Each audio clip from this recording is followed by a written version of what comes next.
Olá, Brasa Viva! Vamos dar prosseguimento aos nossos estudos. Hoje é dia do capítulo 6 do livro de Esther. E aí eu tenho uma pergunta para você que é muito importante que você responda. Você já teve a sensação que você fez o bem e ninguém percebeu? Você teve a sensação que plantou e não veio colheita? Que você foi fiel, mas nunca foi reconhecido? Sabe quando você salva a vida de uma pessoa, mas você não recebe nem um aperto de mão? E sabe quando você tem sido, inclusive, fiel a Deus nos dízimos, nas ofertas, você se aparta do mal, você foge do pecado, você abandonou vício, você abandonou adultério, bebida, cigarro, mas parece que as coisas ainda não fluíram, porque assim, até é um fato, quando a gente se aproxima de Deus, se aproxima da luz, parece que as trevas se levantam ainda mais. Então vamos para o capítulo 6 do livro de Esther. Eu vou ler alguns versículos e a gente vai ter respostas maravilhosas aqui. Naquela noite o rei não pôde dormir, então mandou trazer o livro dos feitos memoráveis. E nele se leu diante do rei. Achou-se escrito que Mordecai é quem havia denunciado Bigtan e Teres, dois eunucos do rei, guardas da porta, que tinham procurado matar o rei Assuero. Então disse o rei: que honras e distinções se deram a Mordecai por isso? Nada lhe foi conferido, responderam os servos do rei que o serviam. Perguntou o rei: quem está no pátio? Ora, Amã tinha entrado no pátio exterior da casa do rei para dizer ao rei que se enforcasse a Mordecai na forca que ele, Amã, tinha preparado. Os servos do rei lhe disseram: Amã está no pátio. Disse o rei que entrasse. Então Amã entrou e o rei lhe disse: que se fará o homem, Amã, que a quem o rei deseja honrar? Amã já pensou: é comigo, me dei bem, estou bem na fita, agora é a hora. E aí então Amã disse consigo mesmo: de quem se agradaria o rei mais do que a mim para honrá-lo? Eu sou o cara, eu sou o tal. E respondeu ao rei: quanto ao homem a quem agrada o rei honrá-lo, tragam-se as vestes reais que o rei costuma usar e o cavalo em que o rei costuma andar montado, e tenha na cabeça a coroa real. Entreguem-se as vestes e o cavalo nas mãos dos mais nobres príncipes do rei, e vistam delas aqueles a quem o rei deseja honrar, e levem-no a cavalo pela praça da cidade, lugar público, e diante dele apregoem: assim se faz ao homem a quem o rei deseja honrar. Pegou? Enquanto Amã está programando matar Mordecai, Deus tem uma recompensa guardada. Deus tem um plano prontinho de livramento para a vida de Mordecai. Parecia que Deus permaneceu em silêncio. Mas e se eu te dissesse que Deus tem um livro da sua vida, de todos os seus feitos? No livro de Apocalipse diz que vão ser abertos todos os livros e seu livro vai ser lido. Você já entregou um livro para uma inteligência artificial ler? Você pega um livro de 500 páginas, envia lá o PDF para a inteligência artificial e fala assim: aí, faz um resumo desse livro aí para mim, faz uma resenha com no máximo 2 páginas. A resenha sai ali. O seu livro vai ser lido instantaneamente. E vai sair o resultado lá, salvo, condenado. Jesus olha para as pessoas e fala assim, apartai-vos de mim, malditos, porque eu não vos conheço. Ou ele pode olhar e falar assim: vinde a mim, benditos de meu Pai, porque tive fome e me deste de comer, tive sede e me deste de beber, e assim por diante. Tive preso e fostes me visitar. Suas obras estão escritas num livro. Nada disso que você está pensando que caiu no esquecimento, caiu no esquecimento. Nada foi esquecido, não. E a sua recompensa não veio. Sabe por quê? porque Deus está guardando a sua recompensa para o momento perfeito. De repente, você tem um processo na justiça, e aí você quer que esse processo saia, e o processo não anda, o processo não sai, você tem um outro dinheiro para receber e não sai, você quer vender o seu carro, não consegue vender, e de repente chega dezembro, vem 13º, vem férias, sai aquele processo, você vende o carro, aí você consegue fazer um bom negócio. Fica tranquilo, Deus está preparando o momento certo. Então, essa pergunta que eu te fiz no início é muito característica do que está falado no livro de Esther. O tema do capítulo 6 de Esther. O tema desse vídeo aqui poderia ser: sua recompensa está guardada no livro. Ou então assim, a sua colheita vai chegar na hora certa. Eu lembro logo de Eclesiastes 3, que diz que há tempo para todas as coisas debaixo do céu. Quando a gente olha, a gente vê o rei perder o sono. Ele não perdeu o sono por acaso. Deus fez ele perder o sono. Deus fez ele lembrar do livro dos grandes feitos. Deus fez ele perguntar logo para quem? Para Amã. A quem, o que se faz a quem o rei deve honrar? Amã, para piorar, pensa logo em si mesmo. É uma humilhação absurda em cima de Amã. Deus está preparando a humilhação daquilo que está na soberba. Isso não se trata só de você, isso pode se tratar da nação brasileira.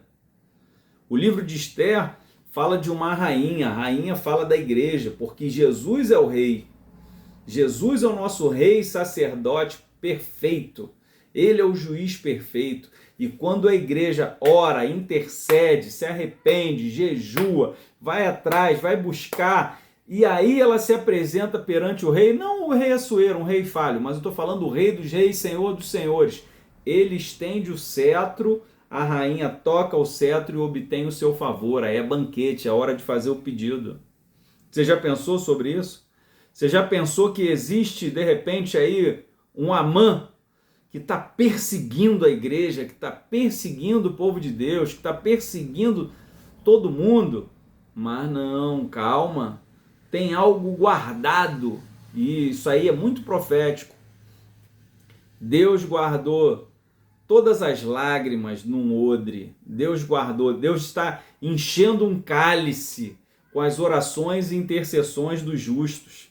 Esse cálice está sendo cheio. Na hora certa, isso vai derramar. Na hora certa, a coisa vai acontecer. A Bíblia diz que a soberba precede a ruína.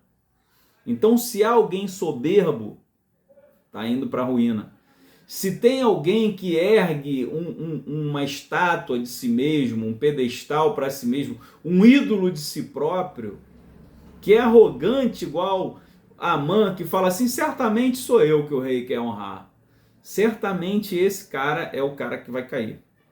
Então Amã pensa em si mesmo, mas Deus está preparando a humilhação. Tudo parece coincidência, né? Mas não é não. O texto começa a apontar para algo maior. O livro já estava escrito, mas o livro não foi aberto no dia em que Mordecai fez o bem. Então, fica tranquilo. Se a tua recompensa não chegou no dia que você esperava, calma, vai chegar. Por que foi aberto depois? Sabe por quê? Porque Deus trabalha com tempos e estações. Você não planta e nasce o fruto na mesma hora. Existe um tempo certo para todas as coisas, como diz Eclesiastes 3. Há tempo para todas as coisas. Há tempo de abraçar, de deixar de abraçar. Há tempo de plantar e arrancar o que foi plantado. De repente, o que foi plantado é joio. De repente, o que foi plantado são abrolhos e espinhos. E, de repente, se a igreja orar, é hora de arrancar o que se plantou. E se você parar para pensar também, Abacuque 2 vai falar o seguinte: ainda que a figueira não floresça, ainda que a figueira não dê o seu fruto, ainda assim você tem que se alegrar no Senhor, ter esperança no Senhor, porque as coisas vão fluir. O texto ali de Abacuque é: ainda que pareça demorar, eu vou ficar tranquilo. eu confiarei no Senhor, entendeu? Esperei com paciência no Senhor, diz o salmista. Então vamos pensar no seguinte: quantas pessoas abandonam o caminho porque estavam esperando o reconhecimento imediato? Você que é líder, você sabe que você não pode sair premiando quem chegou ontem. A cultura judaica fala que para você conhecer alguém, você tem que comer um bocado de sal antes, ou seja, são muitas refeições, são muitos dias. Mordecai também não reclamou com o rei, não foi reclamar, não foi pedir nada. Então, imagina se Mordecai não é recompensado, vai lá bater na porta do rei. Rei, eu salvei tua vida, vem cá, não ganho nada com isso não? Aí o rei ia falar, o que você quer? Aí, né, Jesus perguntou para o cego, o que queres que eu te faça? Aí ele fala, eu queria aí, tô precisando de uma grana aí, que eu tô com uma filha adotiva aí, tô precisando de uns alimentos e tal. Quando o rei tivesse perdido o sono, alguém ia perguntar, ele ia perguntar, o que foi feito a esse homem? Não, ele bateu na sua porta aqui, o senhor deu uma grana para ele. Ah, então tá, então fechou, tá resolvida a questão. Ou seja, já estaria pago. Então, Mordecai não foi lá bater na porta do rei, Mordecai não fez greve, Mordecai não publicou nas redes sociais dele que ele salvou a vida do rei, ele simplesmente voltou para o portão, voltou para o seu posto. Então, olha o contraste com Amã. Amã, ele vive de reconhecimento, Mordecai vive, sabe de quê? De propósito. E sabe o que a igreja brasileira precisa profeticamente nesses dias? De Mordecais, pais adotivos. Sabe por quê? Tem muita gente órfã. Você sabia que o censo do IBGE, que foi feito no ano de 2010, identificou que nós temos milhares ou milhões, sei lá quantos brasileiros que agora se intitulam como evangélicos não protestantes? Sabe o que é isso aí? É gente sem paternidade espiritual, gente que foi ferida pela instituição religiosa, que é diferente da igreja. Existe uma igreja, inclusive, dentro da instituição religiosa. Entendeu? Inclusive na católica, inclusive na igreja universal do reino de Deus, tem igreja ali. Ali tem remanescente, ali tem servo fiel, porque Deus sonda o coração. Deus sonda com as suas narinas e cheira o ser humano, ele sente o cheiro da bondade da pessoa, da intenção do coração. Tanto é que Saulo era um perseguidor dos cristãos e Deus sentiu o cheiro de Saulo. Não, tem um Paulo aí dentro, tem um cara que iria qualquer coisa por mim. Então, vamos pensar nisso. Há um tempo profético de Mordecais. A gente precisa ir atrás dessas ovelhas perdidas. Muitas delas continuam lendo a Bíblia em casa, só que com o tempo vai passando, vai diminuindo a frequência, a pessoa vai orando menos, vai escutando menos louvores, é mais difícil, né? Então vamos atrás desses.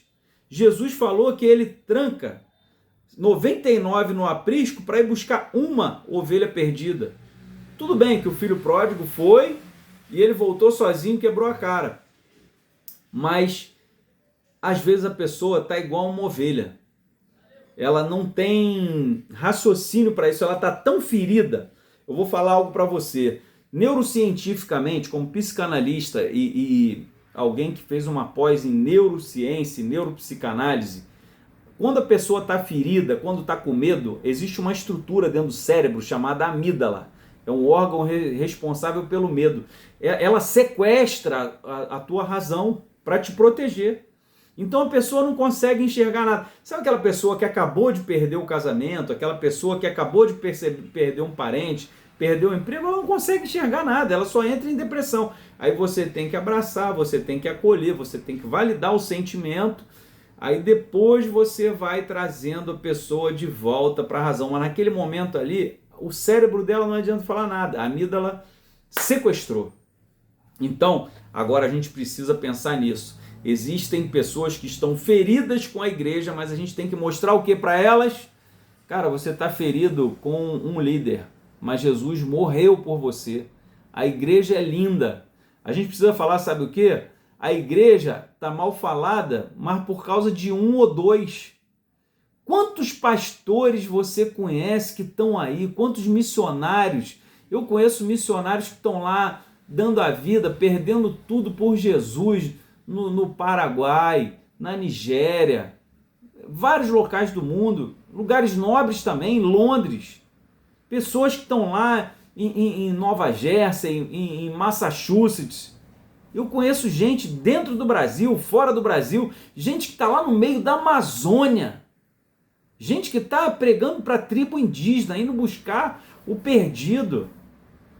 Então a igreja é linda, a igreja é linda. A gente precisa acreditar que aí não é por causa de um escândalo de uma pessoa que aí você vai denegrir tudo. É a mesma coisa que você, vamos supor, você foi lá, você abraçou o teu marido, beijou o teu marido, você fez a comida do teu marido, você passou roupa para o seu marido, você fez tudo pelo seu marido, né? Aí de repente você esqueceu de fazer alguma coisa e é como se você não tivesse feito nada daquilo. Por causa de uma coisa que você esqueceu, o seu marido desconsidera todas as coisas boas que aconteceram, ou a sua esposa também, né? Então isso não é ruim? Não dá uma sensação horrorosa? Imagina o que a gente provoca no coração de Deus se a gente desconsidera tudo que Ele faz por nós, a vida, o fôlego da vida, a visão, a audição, tudo que a gente tem, os livramentos, a gente ter chegado até aqui, a gente precisa ser grato. Então, vamos buscar essas ovelhas perdidas, vamos trazer à memória deles o que traz esperança, vamos trazer à memória deles o primeiro amor, como Deus achou ele, como eles foram resgatados. Vamos em busca, porque eles são as prioridades. Jesus deixou essa prioridade. Primeiro as ovelhas perdidas da casa de Israel, é prioridade. Depois, primeiro Jerusalém, depois a Judéia, depois a Samaria, depois os confins da terra. Então vamos atrás primeiro da ovelha perdida. Vamos atrás daquele irmãozinho que largou a igreja, que você já não vê há um tempão. Aquele irmãozinho que foi ferido por alguma coisa dentro da igreja. Vamos dar a chance para ele. Vamos pular esse assunto aqui, vamos continuar aqui. Mas, Deus está procurando líderes mordecais, pais adotivos para quem perdeu a paternidade. Está cheio, isso é uma convocatória para a igreja brasileira. A gente precisa resgatar essas pessoas. Tem um exército aí, existe um vale dos ossos secos de evangélicos que são evangélicos não praticantes, ou seja, que não estão na congregação. E aí Deus está perguntando para você, podem reviver esses ossos sequíssimos? De repente o cara não está nem procurando mais a Bíblia, já está na bebida, já está perdido por aí, está no álcool, na prostituição, no adultério. Outro dia um me procurou, ligou para mim, mandou mensagem no WhatsApp. O que eu estou fazendo? Estou adotando. Mordecai. Deus está mandando a gente adotar. Eles mesmos vão vir. Aí eles vão vir, a gente vai atrás, a gente vai dar um jeito. Agora vamos para frente. Vamos pensar aqui, Deus não atrasou a recompensa. Mas para tudo isso acontecer, Mordecai teve que adotar Esther, cuidar de Esther, para no tempo certo ela ser a rainha, e para no tempo certo ela interceder pelo povo. Agora vamos lá. Tudo isso aí é sincronicidade. Deus não sincronizou no momento exato a recompensa. Ele guardou a recompensa para um tempo depois. A palavra é linda, mas vale explicar. Vamos lá, o que é sincronicidade? É quando acontece. Vou ler para você aqui a definição. Sincronicidade é quando acontecimentos aparentemente independentes se encontram no momento exato e produzem um resultado maior do que qualquer planejamento humano poderia produzir. Então, vou fazer uma observação importante aqui. Na psicologia, especialmente Carl Gustav Jung, diz que sincronicidade descreve coincidências cheias de significado. Só que nós, como cristãos, porém, nós afirmamos algo ainda mais profundo. Nós não cremos apenas em coincidências significativas, mas na providência de Deus que governa a história e coordena os acontecimentos segundo a sua sabedoria. Deus ele tem um fim planejado desde o começo. Deus ele não é pego de surpresa. Ai, meu Deus, esse presidente aí mal ganhou as eleições. Não, ele é permissivo. O povo está fazendo assim, o povo está corrupto, o povo faz o que é mal aos olhos de Deus, aos meus olhos, o povo está, Tem muita morte, tem muito assassinato, tem muita droga, tem comércio de droga, tem comércio de arma, tem tudo de errado no Brasil. Então, Deus é permissivo, cada povo tem aquilo que merece. Então, vamos lá, essa distinção é boa, a gente precisa entender isso aí. Deus não foi pego de surpresa, Deus não foi pego enganado, Deus permitiu esse presidente que está aí. Então, vamos lá. Deus sincronizou a insônia, Deus sincronizou, tudo foi escrito no livro, Deus sincronizou a página certa, na hora certa, Deus sincronizou a chegada de Amã no pátio, naquele exato momento, para pedir para enforcar, Deus sincronizou a pergunta do rei a Amã, Deus sincronizou a resposta orgulhosa e soberba de Amã, Deus sincronizou tudo para haver uma honra pública de Mordecai. Isso tudo não é por acaso, isso é providência divina. Então escreve aí nos comentários, o que é meu está guardado.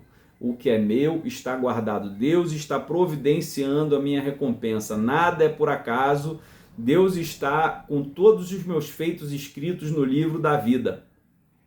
E aí, se você já falei, se Mordecai tivesse sido recompensado imediatamente, ele teria recebido um prêmio comum, mas como ele esperou a providência divina, Deus fez algo muito maior. Então, essa recompensa, ela se tornou um instrumento da queda de Amã. Você percebe isso? O atraso na recompensa chegar na sua vida é parte da estratégia de Deus. Então, eu quero que você se lembre de José. José foi vendido como escravo, José foi para a casa de Faraó, de Potifar, foi preso, aí ele interpreta sonho na cadeia, nada acontece. 2 anos depois, o Faraó sonha, o copeiro lembra, não foi esquecimento, foi sincronização, Deus preparou aquilo ali. Davi é ungido, depois volta a cuidar de ovelhas. Ele recebeu óleo na cabeça, agora você é rei de Israel. A unção, o Espírito encheu ele. Anos e anos esperando. Só que quando o Espírito enche, você tem força para derrotar o urso, o leão, para quando você tiver que enfrentar o Golias, você ter essa memória e saber que você vai enfrentar e vai vencer. Abraão recebeu promessas de que ia ter o filho, esperou décadas. Noé esperou décadas, ele ficou 100 anos, segundo alguns historiadores, construindo a arca. Deus levou 100 anos para preparar o de repente do dilúvio, para essa arca também servir só para o tempo do dilúvio. Depois, a arca não serviu para mais nada. Então, às vezes, você passou 100 anos botando esperança em alguma coisa. Meu amigo, acabou o dilúvio, abandona a arca, constrói uma casa.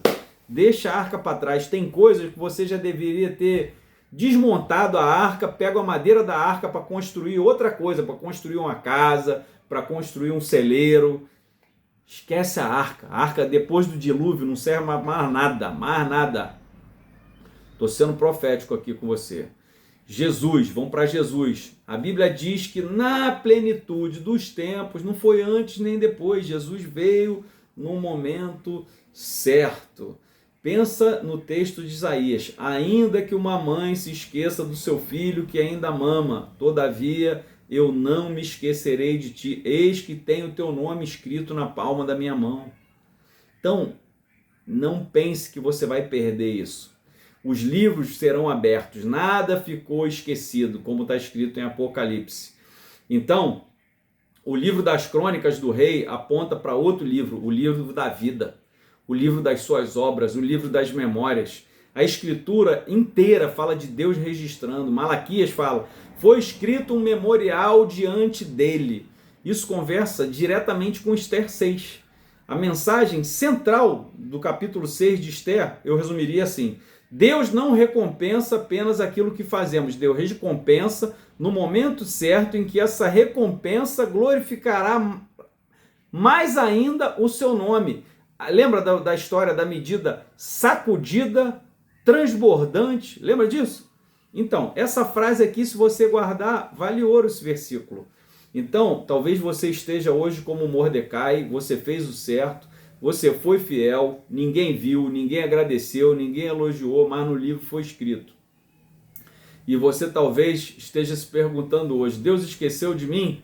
A resposta de Esther 6 é não, o livro continua fechado, mas na hora certa o rei abrirá e ninguém poderá impedir a colheita que Deus preparou para você.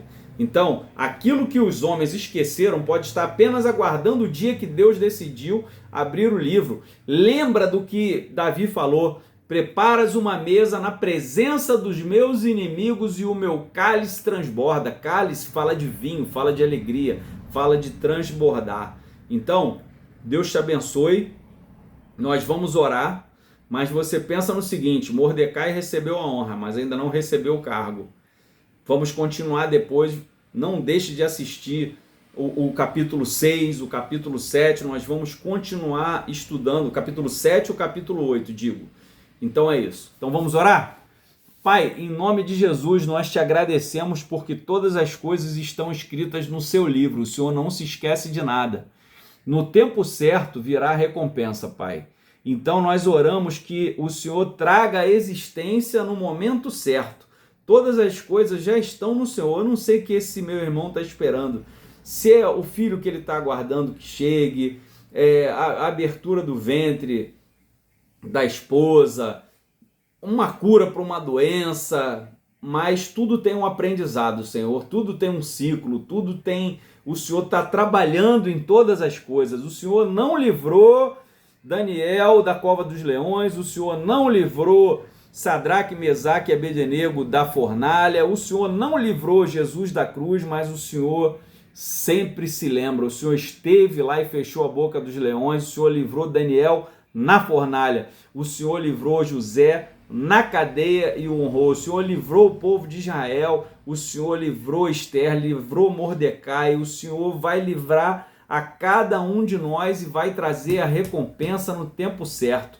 E Pai, nós te agradecemos que eu venho à minha memória agora o versículo onde Davi fala assim: que tenho eu além de ti? O meu maior tesouro é o Senhor, a minha maior recompensa é o Senhor. Então, Pai, nós queremos te agradecer e te louvar e te adorar, porque o maior bem que nós temos é a tua presença. O Senhor é o nosso Éden, o Senhor é o nosso prazer. Então, Jesus, nós te agradecemos, te louvamos, porque o Senhor é Emanuel, Deus conosco, ser conosco, porque quando o Senhor é com alguém, como o Senhor foi com Abraão, a bênção estava sobre ele. Para onde ele fosse, ele cavava um poço e dava água.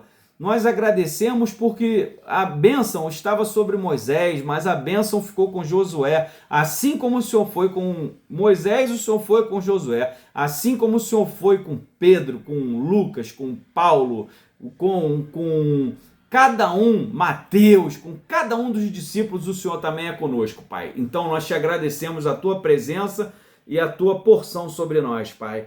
Nós te louvamos e te agradecemos porque sabemos que a nossa recompensa está guardada no Senhor. O nosso tesouro é o Senhor. O reino dos céus é como um grande campo que alguém encontra um tesouro, vai lá e vende tudo que tem para comprar aquele grande campo, aquela pérola. Então, tudo que nós temos, nada disso consegue comprar a tua presença, o teu amor e a tua bondade. O Senhor nos deu de graça e pela graça. Por isso nós agradecemos. Em nome de Jesus. Irmão, Deus te abençoe, tua recompensa vai chegar. Não se esquece, se inscreve no canal, tem mais vídeo para você. Deus te abençoe, até a próxima.